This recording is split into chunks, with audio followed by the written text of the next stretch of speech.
on the show. Thanks for taking the time. Mrin, I was just talking with Pankaj about rebalancing one's portfolio. I want to talk about cleaning, if I may, of one's portfolio, of one's financial portfolio, given we're coming up on Diwali. As we're entering the new year, what's your advice for an entrepreneur about how they should be spring cleaning or cleaning up their portfolio? What do you advise? Hello, Sunanda. Nice to be on your show. Yes, I think we are almost a month ahead of Diwali at this point, and it's a good time to look at doing some cleaning on your financial life as well. Like you do so for your house, and like you're preparing for Diwali, maybe you could also look at preparing your finances for Diwali. And I think one should really start off by creating a list of all accounts and credit cards and assets that you own.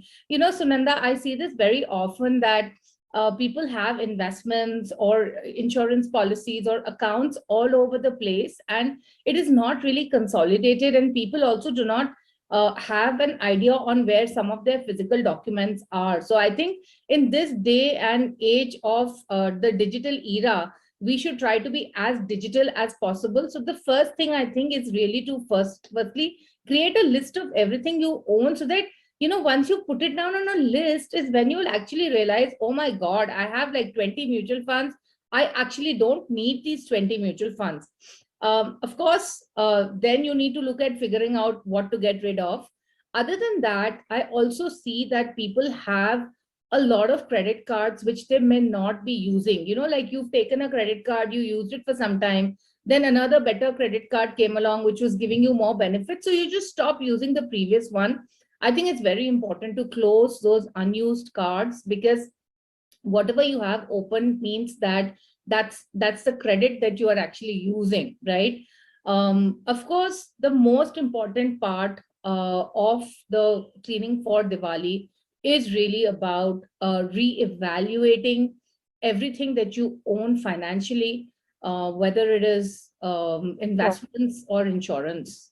Why should you reevaluate your portfolio, ever so often, like you're mentioning? What are the benefits of that? How should you be doing that, Marin? What's your suggestion?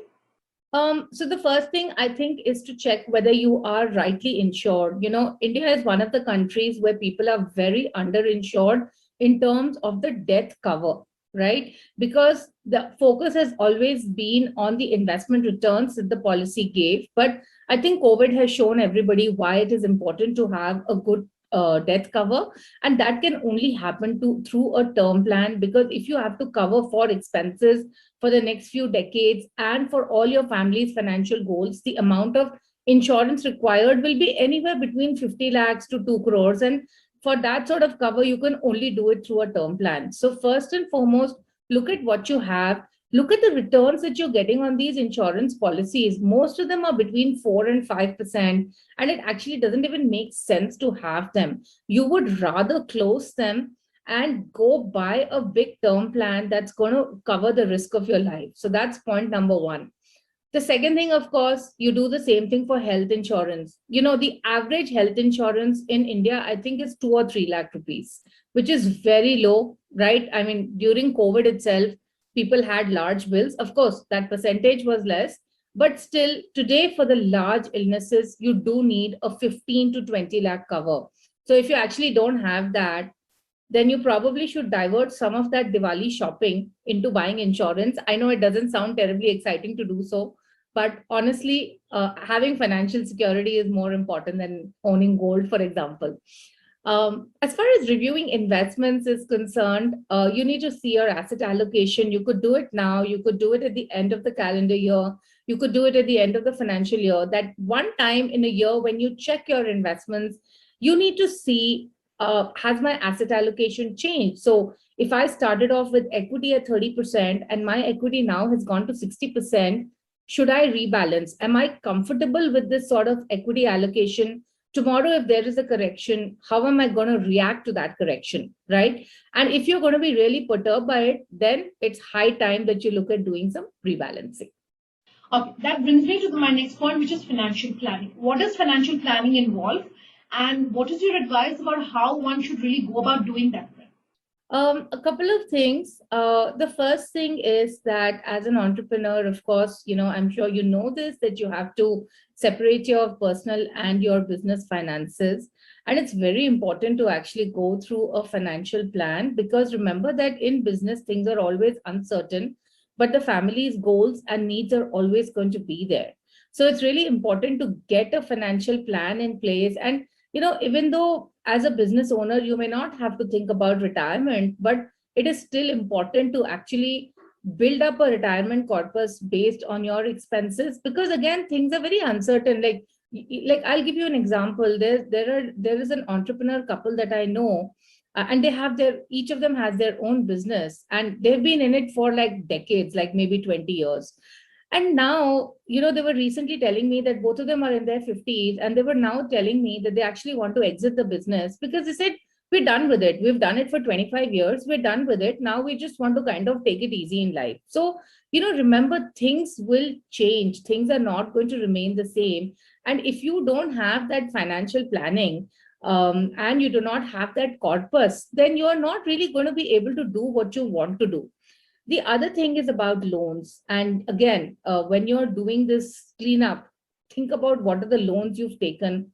As an individual, of course, if you have a lot of personal loans, if you have unsecured loans like Insta loan, buy now, pay later, all of this is affecting your credit score. So you need to do something about it.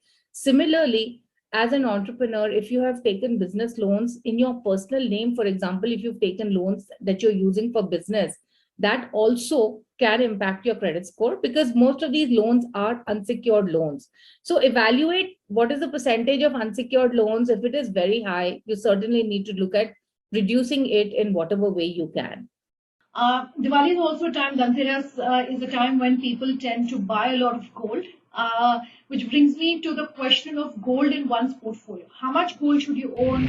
Should you be, holding gold at all in your portfolio? What's your advice? I think any individual can always have up to 15% in portfolio in gold, because the assets like gold and real estate can always provide you that security when everything else is going bad. So certainly 15% in gold is a good idea. And of course, jewelry is not really a very good idea unless you're really consuming it. Do not buy jewelry. But if you want to look at gold as an investment, certainly I think the sovereign gold bond is a really good option. The returns at the end of 8 years are completely tax-free. There is a 2.5% taxable interest that comes every year on the investment. And it's so convenient to buy it. You can buy it online as well. So I do certainly advocate 15% in gold. Even though gold has been down this year, I still think it's not a bad idea to invest if you want to reach that 15% limit. Brin, we're having you here on the show. Thanks for your time.